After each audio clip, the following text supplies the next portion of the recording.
Happy New Year, everyone! This is Marilyn again, ang inyong friendly Filipino carpenter here in America. Pakita ko sa inyo ang munting bahay namin na tig 5-5 lang. At ikwento ko sa inyo mamaya kung bakit natigil ang trabaho dito. Who is asking? Who's asking? This is what I'm talking about. Fruit salad. What is this? Buko pandan and then cake and banana, chocolate. Buko pandan. Oh my gosh. Oh, this is the best. Now what is this called? Menudo. Who cooked this? Me. Really? Yung ka wala. See? Because you know, this morning I was like, dali-dali ko. My goodness. Next time, di nagug ko mutuon ni mo yung kang wako pagkaon. As in, dugana o ka. Oh my God. Gama kaya ang 13 suit. Yeah, I love it. Come on, Adrian. Here na. Oh, there you go. Let's pray. Corwin, let's pray first. Let's pray. Our dear Heavenly Father, we honor and we glorify you, God, for who you are.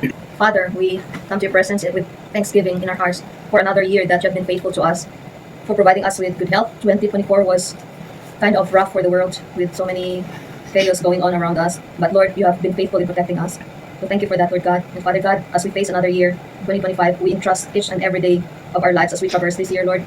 Father God, help us to walk in accordance to your will. And thank you for this food. May this food give nourishment to our body. And thank you, Lord, for special friendships, Father God, that you have allowed us to enjoy. It's indeed one of the greatest gifts that we can have, Lord God. Having friends we can lean on away from home. So thank you, Lord, for everything that you do. Help us to glorify you in everything that we do. In Jesus' name I pray. Happy birthday to everyone. Happy birthday. So Adrian will be singing next. Oh, Come on. So Uncle Corey will also sing. no, I can't sing that. I'm sound like, oh, Will. Where's the remote control for? Yeah, we will just move that here na lang. So they can hit. They can I hit can get them. up there and physically turn it if you want. Yeah, Turn it up a little bit though, kasi please. And then everything in this house is computerized. Like, Alexa, sing for me. Alexa is not responding to me. Favorite song in YouTube. Morning. They're talking. Alimutan ko sa tune.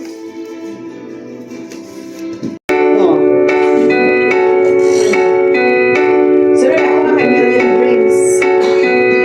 Kay dagan, magkatanaw. You are the one who makes me happy when everything else turns gray. Next, ano you guys? Yours is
without you.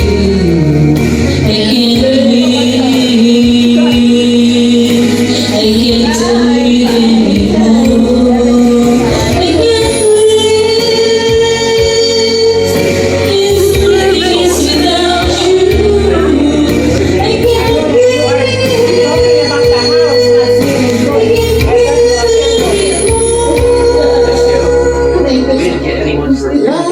Well, I can't forget this evening. I know faces you were living, but I guess it's just the way this flow goes. Well, you always smile, 'cause in your eyes your sorrow shows. Yes, it shows.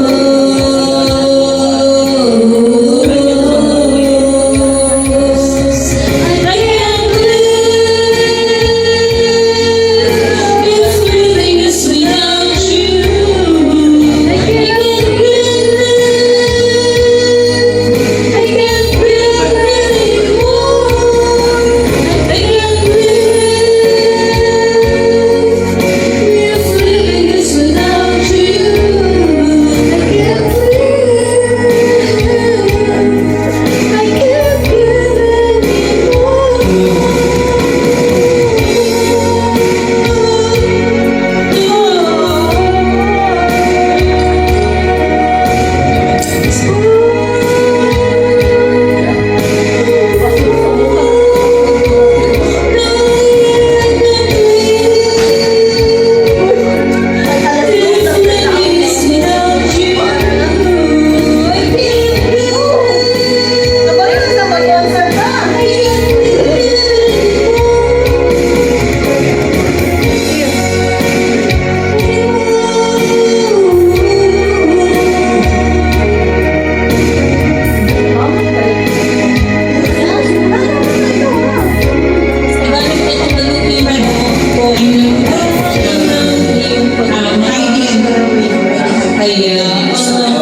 balutin mo ako.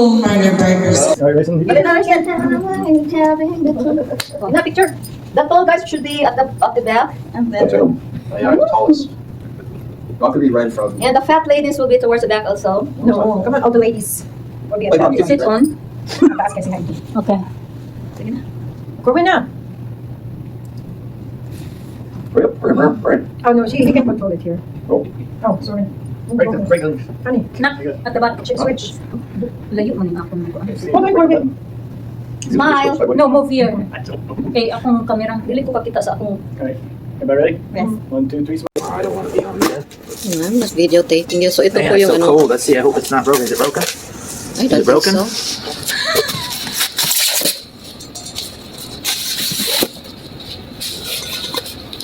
How is it? It's simple. It's just the same with the one we have in the front. So ito yung maliit na sink na gagamitin namin sa half bath. Yeah. You just need to get the, there's an installation guide in there. Hi Jacob, so here is the proposed location for the fireplace. That's actually just the base of it to show the circumference. That's the maximum circumference, so it's right near the wall. I wanted to try to put it in the corner as far as possible because it is kind of a big piece, so it won't stick out in the room so much. Na guys, so ito na. Ito na yung creativity ng karpentera dito sa Amerika. I-explain ko sa inyo mamaya kung bakit ako nagkaganito. Parang nasisiraan na ng bait. Yan. Thank you. So ito po yung dahilan dahil binagyo kami dito. Tingnan nyo. Siguro mga almost 2 feet ang lalim ng snow na ito.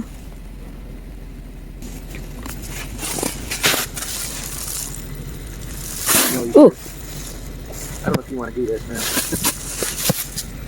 You should have brought like pants. Long pants. Yeah, I think the ice would still go inside my boots. But yan na po yung hitsura ng bahay namin. Pinatigil ng contractor namin kasi walang space na mapark nila yung cars nila or trucks nila dito. So, ito ang sitwasyon namin ngayon. They're shaded. Their homes are shaded, but this one, What is that? I thought it's a deer that got run over. on the garbage.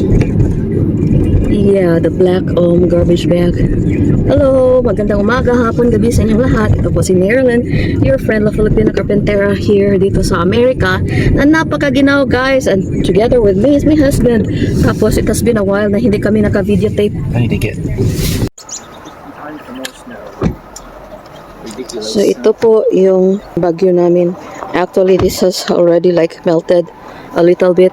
A few days ago, ang kapal talaga ng snow. Gusto ko sanang halo-halo, kaya lang wala akong wala akong purple yam, wala akong mga ibang ingredients. So, anyway, punta kami sa bahay.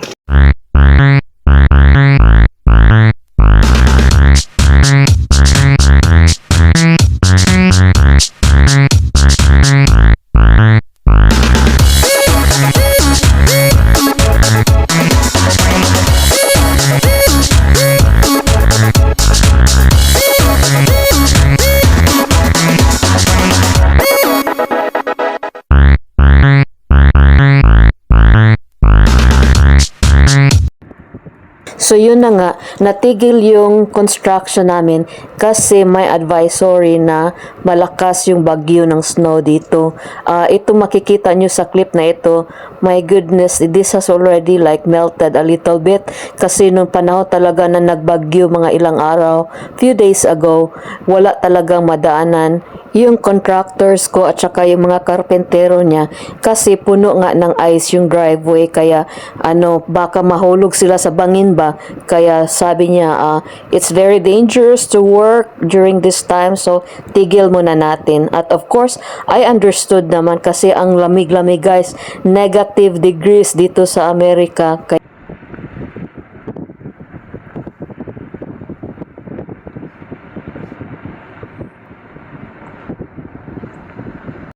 So, welcome sa aming bahay na tig 5-5 lang. Second attempt namin ito guys, napunta dyan sa loob kasi nung una kaming pumunta dyan, hanggang tuhod yung snow. Kaya nakapasok sa sapatos namin, kaya hindi kami natuloy pumasok. Paano naman sila makadaan dito? Ito yung rason kung bakit na hinto ang aming construction. Dahil hindi makapasok yung mga trucks dito ng karpentero, tapos siguro inano lang nila lang, parang binagyan nila ng pathway kaunti sa snow. But let's see kung anong nagawa nila sa loob.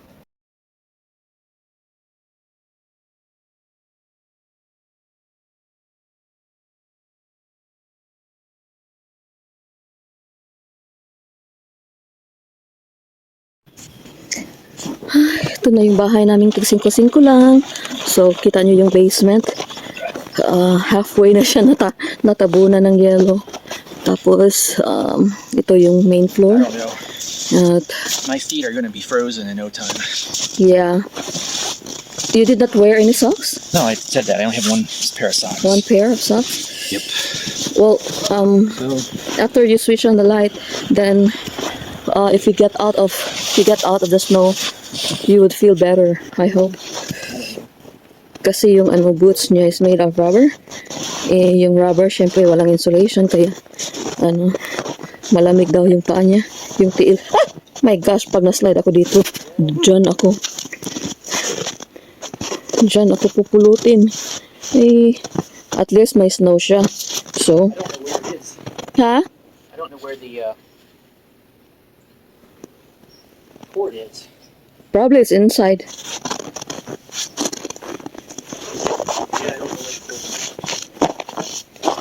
Bahay. Bahay namin. Here we come. Okay, so we have the bathtub here. Yeah. From here up to here. Is this? Over here. So you got this thing? Yeah, 1 second. Let me finish this one. So this is the bathtub. Yeah. And then of course you have a walkway here and then go to the bathtub. And then we have the sink here. Underneath the window. Yeah. And then we have the toilet. Yeah. And then shower. Well, I guess it's down here then. You would put it down here. Huh? The door would come down here, of course. Yeah. Like right there. After where the, You could still put a so this is 3 feet. straight, I mean, I guess they'll make sure it's straight. Yeah. They will know how to balance it, but this is just the Yeah. box in it. Okay. Other side, oh. Is that the outside wall? Yeah. Oh my gosh. That's the outside wall. They're probably thinking, wow, that's a small room. But it is a very small room. Jeez. Well,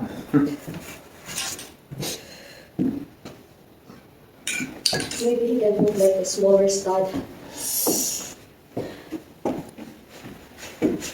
Oh well. do on both sides, right? Just Yeah. mark on both. Let's see.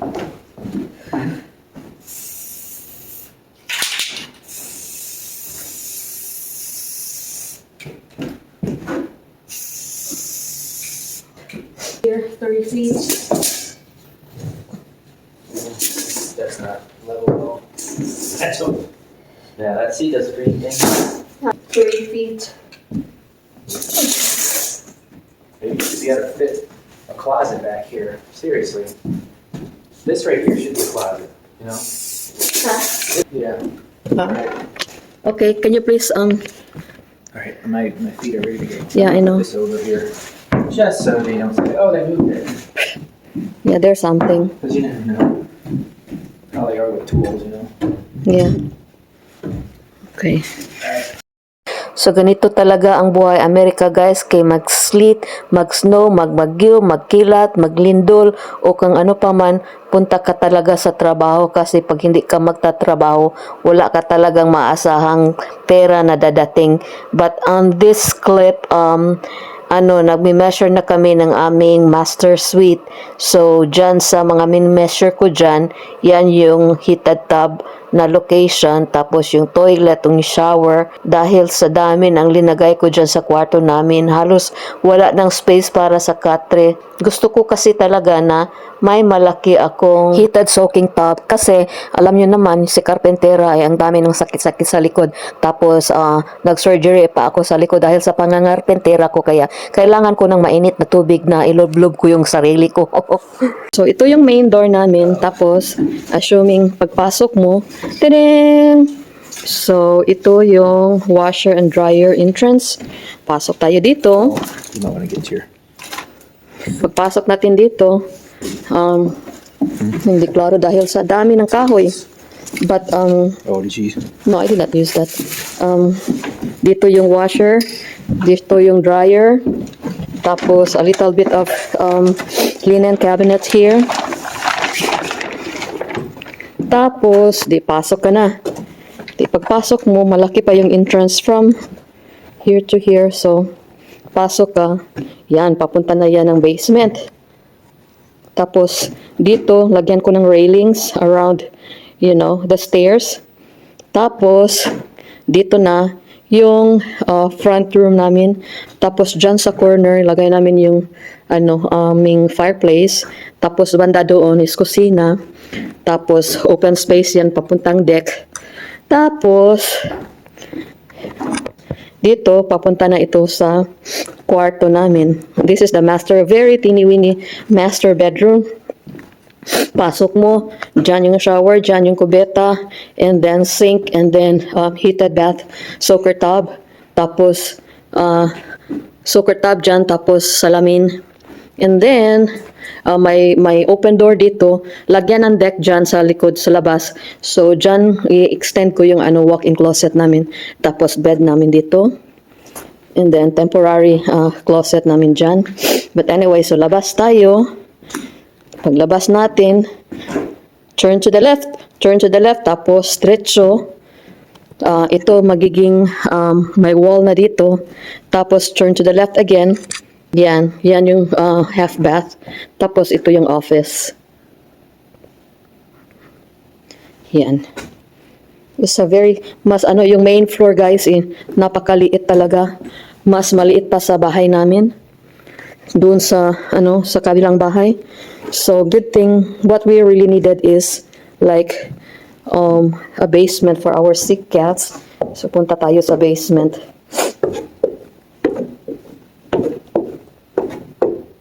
Yan, hindi pa natapos yung nila. So malaki yung basement.